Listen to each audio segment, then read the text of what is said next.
There's a few players in the NFL right now that get cooked on social media nonstop for absolutely no reason at all. I want to give you guys 6 NFL players that are overhated, starting with Brock Purdy. He gets hated on because he was the last pick of the draft and he's done nothing but win for the 49ers. Yes, last season was a little bit of a downer for him, but how good are you supposed to be when you're down pretty much all of your best players on offense? Even the best quarterbacks in the league would have somewhat of a regression if they were in Brock Purdy's shoes. But just because he was Mr. Irrelevant and he's been able to take the 49ers to 2 conference championship games and a Super Bowl over the last 3 years, he gets called being a system quarterback when Trey Lance couldn't succeed in the same situation, and he was drafted ahead of Brock Purdy. He was supposed to be more talented than Brock Purdy, and yet, where is he at? Where is Jimmy Garoppolo at? He's a backup. So if Brock Purdy is this system quarterback and every quarterback that gets plugged into Kyle Shanahan's offense turns into gold, why is he the most successful one of the bunch?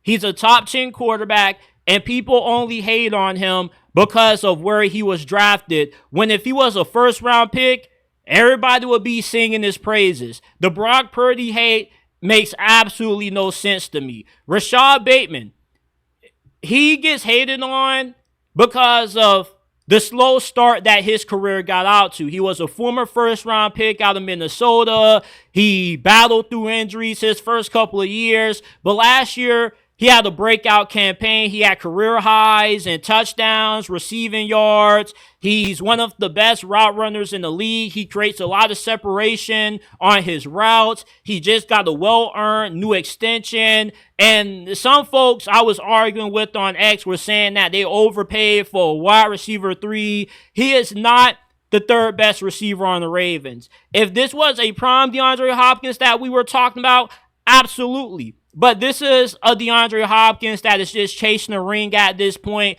Rashad Bateman is a very good number 2 receiver, and he could have the ability to be a really good number 1 if given the opportunity. But he was always a really good player. I watched a lot of him when he was at Minnesota, and we saw for the first time up to this point in his career him finally look like that. He's not overrated. If anything, he's underrated because he gets defined based off the first 2 years that he was in the NFL. Jalen Hurts is the definition of what it means to be overhated. And I'm going to be honest, I play a little bit into the hate somewhat.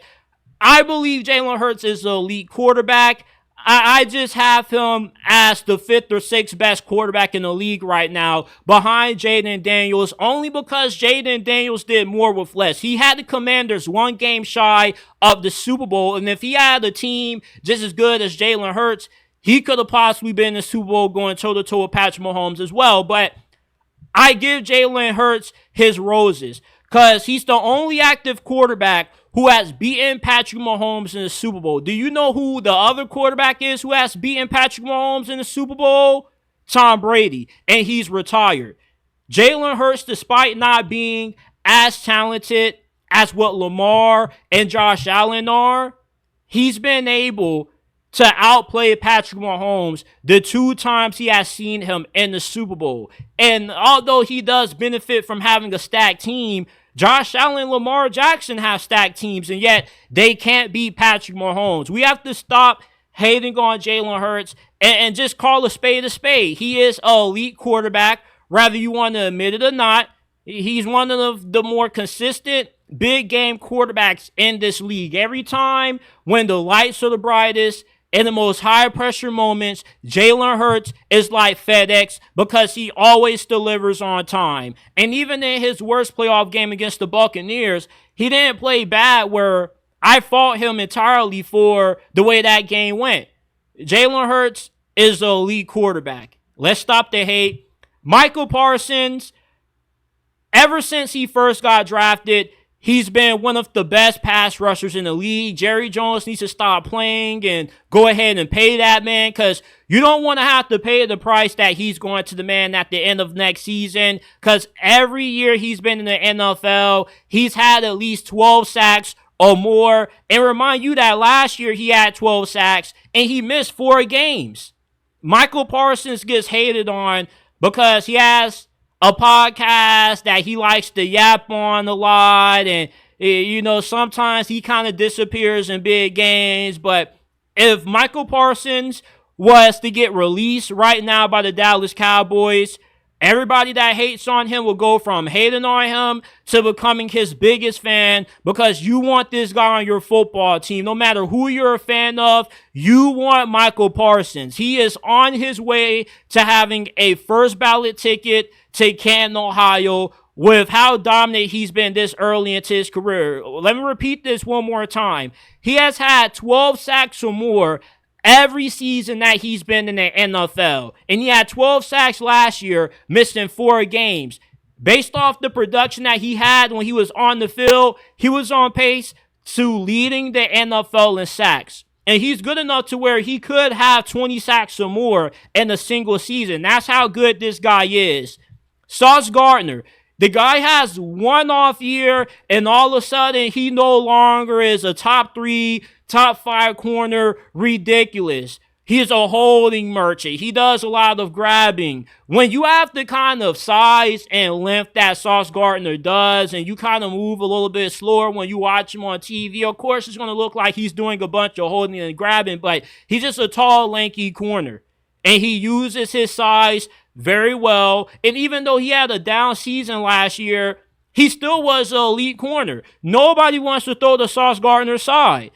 Tell your favorite quarterback to throw the Sauce Gardner and see what happens. Either it's going to get picked off or it's going to be knocked down for an incompletion. Sauce Gardner having one off year for his standard. That's the thing. He had an off year for his standard. His first few seasons in the league, he's been a first-team All-Pro. So just because his down season wasn't as good as what we've seen from him his first couple of years doesn't mean that he no longer is elite. Because a down season for Sauce Gardner is still him being a top 5 corner in the game, which shows you how good this dude is. It's just utterly ridiculous how the tables have just flipped on this guy. He's one of my favorite players in the league. Put some respect on the Sauce. The Sauce. And then lastly, I got Aaron Rodgers. I never knew that throwing 27 touchdowns and only 11 interceptions was washed when he had more passing touchdowns last season than Josh Allen, who won MVP, Patrick Mahomes, and Matthew Stafford, along with a bunch of other quarterbacks who are supposed to be better than Aaron Rodgers. Yet Aaron Rodgers still put up top 7 quarterback numbers on the organization where quarterbacks' careers go to die. The Jets haven't had a quarterback have as good as a season as what Aaron Rodgers has had since Ryan Fitzpatrick was their starter.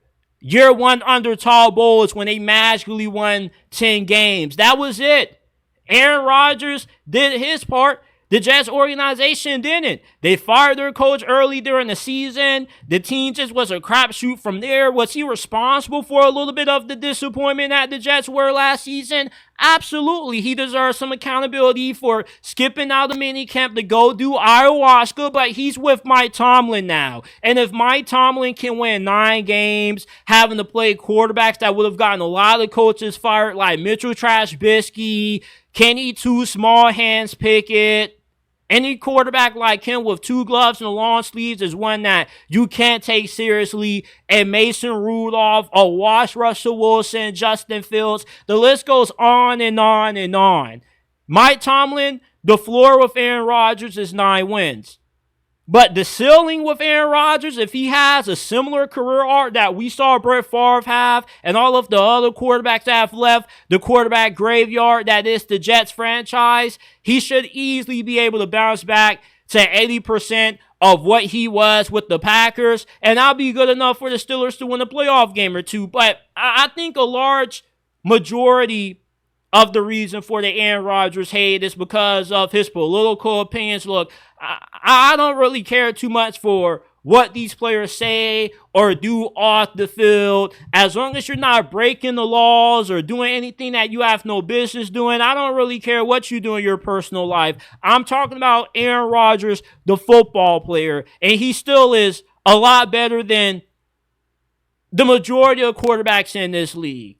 So this is my list of the 6 most overhated players in the NFL right now entering the 2025 season.